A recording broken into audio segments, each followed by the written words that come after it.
Hai halo, sebelum memulai video ini, maka saya akan memperkenalkan diri. Nama saya Dewi Samantha, seorang mahasiswi dari Universitas Cyber Asia Prodi Ilmu Komunikasi. Pada kesempatan kali ini, saya akan menjelaskan mengenai dampak pesan pada tayangan berita CNN Indonesia. Seperti yang kita ketahui, dewasa ini berita disampaikan dengan berbagai macam media, dan dengan cara penyampaian yang terus-menerus mengikuti perkembangan zaman, sehingga memudahkan berbagai kalangan, mulai dari muda-mudi hingga orang tua, untuk mengakses dan mencerna berita yang disajikan. Pada kesempatan kali ini, saya akan memaparkan analisis isi terkait dampak pesan pada masa dari tayangan berita CNN Indonesia. Pertama-tama, kita akan mengetahui apa itu berita. Menurut Wikipedia, berita adalah informasi baru atau informasi mengenai sesuatu yang sedang terjadi disajikan melalui media cetak seperti koran dan majalah, internet, atau dari mulut ke mulut kepada orang lain. Siapa sih yang melaporkan berita itu? Yang melaporkan berita adalah tugas seorang wartawan. Wartawan memberikan ide atau fakta terkini mengenai apa yang sedang terjadi dan melaporkannya pada redaktur yang nantinya akan diterbitkan dan disebarluaskan kepada khalayak. Sekarang kita akan mengetahui mengenai sejarah CNN Indonesia. CNN Indonesia adalah sebuah jaringan televisi berita berbasis digital dan berbayar yang merupakan situs berita milik Transmedia, mengambil lisensi nama CNN dari Warna Media, divisi AP dan T. Peresmian siaran CNN Indonesia dilakukan pada Senin 17 Agustus 2015 dan peluncuran utamanya berlangsung sejak 15 Desember 2015 sekaligus dalam rangka memperingati ulang tahun Transmedia yang ke-14. Disiarkan dalam bahasa Indonesia dari studio Transmedia, saluran CNN Indonesia menyajikan konten lokal dan internasional dengan fokus pada berita umum, bisnis, olahraga, teknologi, dan hiburan.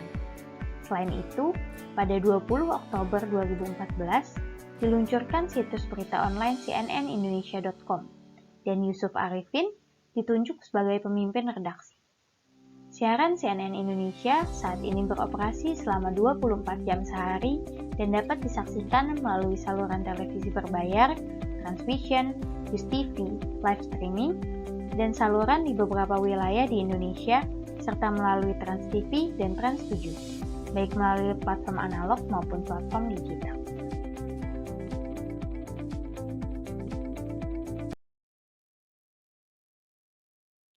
Nah, kita sekarang akan melihat salah satu tayangan dari berita CNN Indonesia.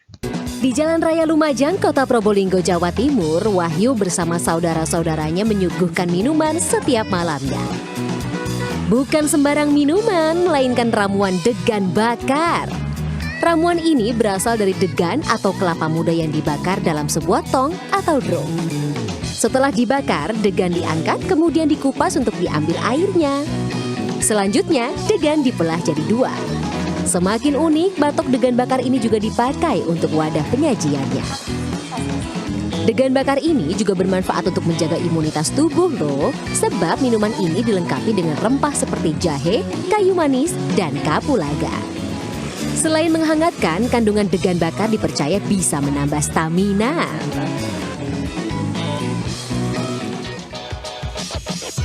Lain lagi asupan menyehatkan yang ada di Desa Karangwangi, Kabupaten Cirebon, Jawa Barat.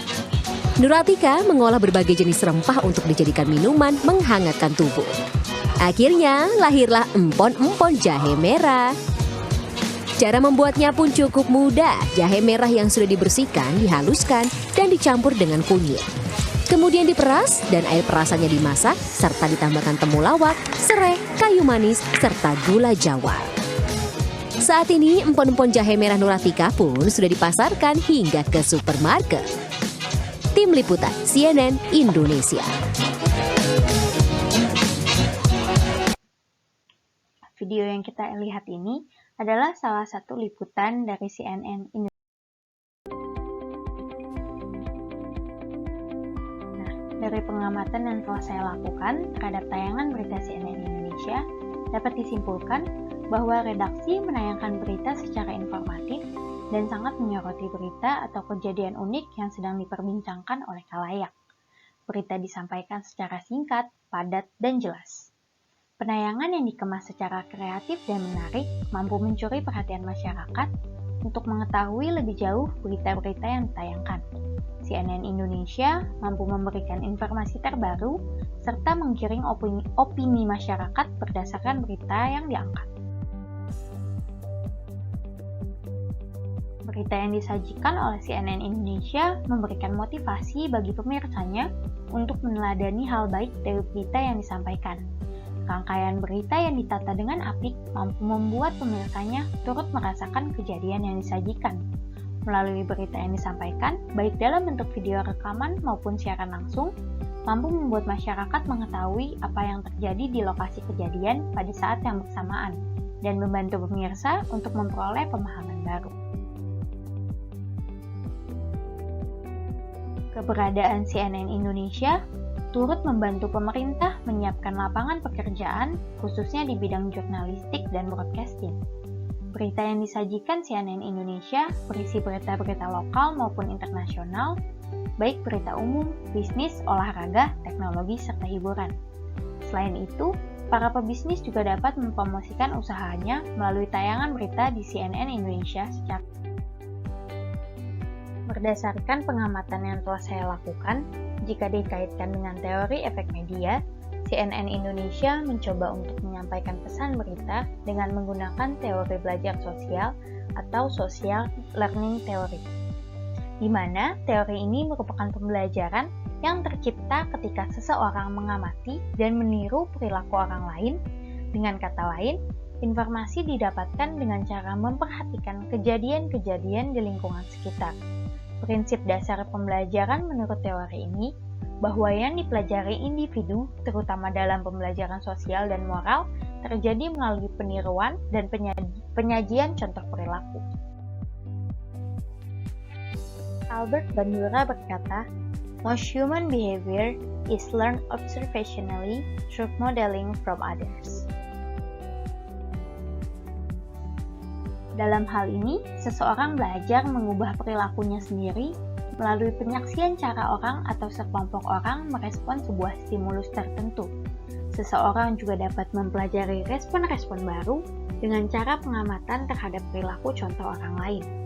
Bandura menganggap belajar observasi sebagai proses kognitif yang melibatkan sejumlah atribut pemikiran manusia seperti bahasa, moralitas, pemikiran, dan regulasi diri perilaku. Menurut Hergenhardt dan Olson tahun 2000, bila tayangan berita CNN Indonesia dikaitkan dengan teori belajar sosial, saya dapat menyimpulkan bahwa CNN Indonesia ingin menyampaikan pesan kepada khalayak ramai sekaligus mendorong dan memotivasi masyarakat untuk dapat mengambil sisi positif dari berita yang ditayangkan. Seperti yang kita ketahui, bahwa teori belajar sosial mengutamakan penyampaian pesan dan proses pembelajaran dengan cara melakukan hal-hal yang positif dari hasil pengamatan di lingkungan sekitar. CNN Indonesia hadir dan mampu menyajikan tayangan-tayangan yang mengedukasi dan memotivasi pemirsanya. Kesimpulan yang dapat kita ambil dari pembahasan ini adalah bahwa CNN Indonesia hadir sebagai jaringan televisi yang mengedukasi dan memotivasi, serta membuat pemirsanya turut berkembang dan mempunyai pemahaman baru melalui isu-isu yang mereka sajikan. Melalui media promosi yang disediakan oleh CNN Indonesia, para pebisnis dapat memanfaatkannya untuk memasarkan dan memperkenalkan produknya kepada masyarakat Indonesia khususnya. Keakuratan informasi-informasi yang disajikan oleh CNN Indonesia telah diakui dapat memberikan dampak positif bagi pemirsa. Sekian presentasi yang dapat saya sampaikan pada kesempatan kali ini. Mohon maaf bila ada kesalahan kata dan kurangnya informasi yang dapat saya sampaikan. Terima kasih dan sampai berjumpa di video lainnya.